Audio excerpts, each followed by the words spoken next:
ಇಂದು ಮೂರನೇ ಬಾರಿ ಪ್ರಧಾನಿಯಾಗಿ ಮೋದಿ ಪ್ರಮಾಣ ವಚನವನ್ನ ಸ್ವೀಕಾರ ಮಾಡಲಿದ್ದಾರೆ. ಬೆಳಗ್ಗೆಗೆ ರಾಜ್ಘಾಟ್ನಲ್ಲಿ ಗಾಂಧಿ ಸ್ಮಾರಕಕ್ಕೆ ನಮನ ಸಲ್ಲಿಸಿದ್ದಾರೆ. ಬಳಿಕ ಅಟಲ್ ಬಿಹಾರಿ ವಾಜಪೇಯಿ ಸ್ಮಾರಕಕ್ಕೂ ಕೂಡ ಮೋದಿ ನಮನ ಸಲ್ಲಿಸುವಂತದ್ದು.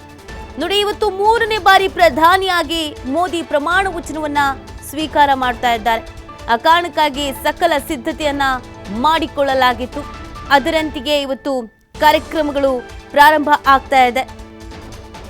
ಜೊತೆಗೆ ಮೋದಿ ಜೊತೆಗೆ ಯಾರೆಲ್ಲ ಇವತ್ತು ಪ್ರಮಾಣ ವಚನ ಸ್ವೀಕಾರ ಮಾಡ್ತಾರೆ ಅನ್ನುವಂಥದ್ದು ಕೂಡ ಇಲ್ಲಿ ಕುತೂಹಲ. ಪ್ರಮಾಣ ವಚನ ಕಾರ್ಯಕ್ರಮದಲ್ಲಿ ವಿದೇಶಿ ಗಣ್ಯರು ಕೂಡ ಭಾಗಿಯಾಗ್ತಾ ಇದ್ದಾರೆ. ಸಂಜೆ 7:15ಕ್ಕೆ ಪ್ರಧಾನಿ ಪ್ರಮಾಣ ವಚನ ಸ್ವೀಕಾರ ಮಾಡಲಾಗುತ್ತೆ. ಇಂದು ಸುಮಾರು 50ರಿಂದ 55 ಕೇಂದ್ರ ಸಚಿವರ ಪ್ರಮಾಣ ವಚನ ಸಾಧ್ಯತೆ ಅಂತ ಹೇಳಲಾಗ್ತಾ ಇದೆ. ನೋಡಿ, ಇವತ್ತೊಂದು ಅದ್ದೂರಿ ಸಮಾರಂಭ ನಡೆಯುವಂಥದ್ದು. ರಾಷ್ಟ್ರಪತಿ ಭವನದಲ್ಲಿ ಒಂದು ಅದ್ದೂರಿ ಕಾರ್ಯಕ್ರಮ ನಡೆಯುತ್ತೆ.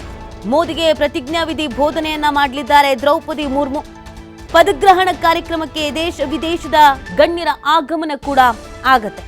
ದೇಶದಲ್ಲಿ ಎನ್ಡಿಎ ಮೈತ್ರಿಕೂಟ ಅಧಿಕಾರದ ಗದ್ದಿಗೆಯನ್ನ ಹಿಡಿತಾ ಇರುವಂತದ್ದು. ಮಿತ್ರ ಪಕ್ಷಗಳ ಜೊತೆ ಸೇರಿ ಕೇಸರಿ ಸೇನೆ ಭವ್ಯ ಭಾರತದ ಚುಕ್ಕಾಣಿ ಹಿಡಿಯುವುದಕ್ಕೆ ಸಜ್ಜಾಗಿದೆ. ಅದಕ್ಕೆ ಅಂತ ಸಕಲ ತಯಾರಿಯನ್ನ ಮಾಡಿಕೊಳ್ಳಲಾಗಿದೆ. ಜಗತ್ತಿನ ಅತಿದೊಡ್ಡ ಪ್ರಜಾಪ್ರಭುತ್ವ ರಾಷ್ಟ್ರಕ್ಕೆ ಮೋದಿ ಮತ್ತೊಮ್ಮೆ ಪ್ರಧಾನಿ ಆಗುವುದು ಕ್ಷಣಗಣನೆ ಶುರುವಾಗಿದೆ. ದೇಶ ವಿದೇಶಗಳ ಗಣ್ಯರು ನರೇಂದ್ರ ಮೋದಿಯ ಮತ್ತೊಂದು ಯುಗಾರಂಭಕ್ಕೆ ಸಾಕ್ಷಿಯಾಗಲಿದ್ದಾರೆ. ಇವತ್ತು ಸೂರ್ಯಾಸ್ತ ಇತಿಹಾಸದ ಪುಟದಲ್ಲಿ ಅಚ್ಚಳಿಯದೆ ದಾಖಲಿಗೆ ಸಾಕ್ಷಿ ಆಗ್ತಾ ಇದೆ. ಯಾಕಂದ್ರೆ ಮೂರನೇ ಬಾರಿಗೆ ಅಧಿಕಾರವನ್ನ ವಹಿಸ್ತಾ ಇರುವಂಥದ್ದು. ಈ ಮುಖಾಂತರವಾಗಿ ಅದು ಕೂಡ ಒಂದು ದಾಖಲೆ ಆಗ್ತಾ ಇದೆ.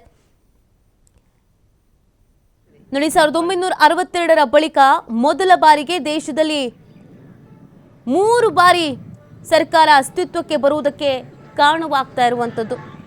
ಮೂರನೇ ಬಾರಿಗೆ ಅಖಂಡ ಭಾರತದ ಆಡಳಿತದ ಚುಕ್ಕಾಣಿಯನ್ನು ಹಿಡಿಯುವುದಕ್ಕೆ ಪ್ರಧಾನಿ ಮೋದಿ ಸಜ್ಜಾಗಿದ್ದಾರೆ. ಅತಿದೊಡ್ಡ ಪ್ರಜಾಪ್ರಭುತ್ವ ದೇಶದ ಪ್ರಧಾನಿಯಾಗಿ ಮೂರನೇ ಬಾರಿಗೆ ಗದ್ದಿಗೆ ಏರೋಕೆ ಸಿದ್ಧರಾಗಿರುವಂಥದ್ದು.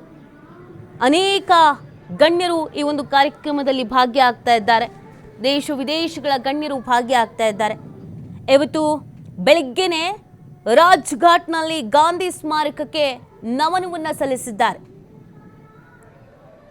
ಬಳಿಕ ಅಟಲ್ ಬಿಹಾರಿ ವಾಜಪೇಯಿ ಸ್ಮಾರಕಕ್ಕೂ ಕೂಡ ಮೋದಿ ನಮನವನ್ನ ಸಲ್ಲಿಸಿದ್ದಾರೆ.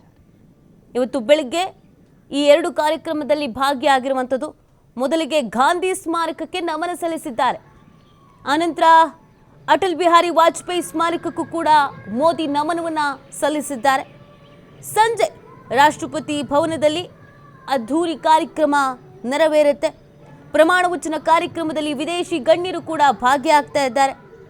ಸಂಜೆ 7:15ಕ್ಕೆ ಮೋದಿ ಪ್ರಮಾಣ ವಚನ ಸ್ವೀಕಾರ ಕಾರ್ಯಕ್ರಮ ಪ್ರಾರಂಭ ಆಗುತ್ತೆ. ಸುಮಾರು 50ರಿಂದ 55 ಕೇಂದ್ರ ಸಚಿವರು ಪ್ರಮಾಣ ವಚನ ಸ್ವೀಕರಿಸುವಂತ ಸಾಧ್ಯತೆ ಇದೆ ಅಂತ ಹೇಳಲಾಗ್ತಾ ಇದೆ. ಸರ್ಕಾರ ರಚನೆಗಾಗಿ ಮೋದಿ ಹಕ್ಕು ಮಂಡಿಸಿದ್ದಾರೆ. ಇವತ್ತು ಸಂಜೆ 7:15 ಮೋದಿ ಮೂರನೇ ಬಾರಿ ಪ್ರಧಾನಮಂತ್ರಿಯಾಗಿ ಪದಗ್ರಹಣ ಮಾಡಲಿದ್ದಾರೆ. ದೆಹಲಿಯಲ್ಲಿರುವಂತಹ ರಾಷ್ಟ್ರಪತಿ ಭವನದಲ್ಲಿ ಪ್ರಮಾಣ ವಚನ ಕಾರ್ಯಕ್ರಮ ಆಯೋಜನೆ ಮಾಡಲಾಗಿದೆ. ಮೋದಿಗೆ ರಾಷ್ಟ್ರಪತಿ ದ್ರೌಪದಿ ಮುರ್ಮು ಪ್ರತಿಜ್ಞಾವಿಧಿಯನ್ನ ಬೋಧಿಸಲಿದ್ದಾರೆ. ಎನ್ಡಿಎ ಸರ್ಕಾರ ಅಸ್ತಿತ್ವಕ್ಕೆ ಬರುವ ಸಮಾರಂಭಕ್ಕೆ ಸಾರ್ಕ್ ದೇಶಗಳ ಪ್ರಮುಖರನ್ನ ಆಹ್ವಾನಿಸಲಾಗಿದೆ. ದೆಹಲಿಯ ಲೀಲಾ, ತಾಜ್, ಐಟಿಸಿ ಮೌರ್ಯ ಅನೇಕ ಹೋಟೆಲ್ಗಳು ಗಣ್ಯರಿಗೆ ಕಾಯ್ದಿರಿಸಲಾಗಿದೆ.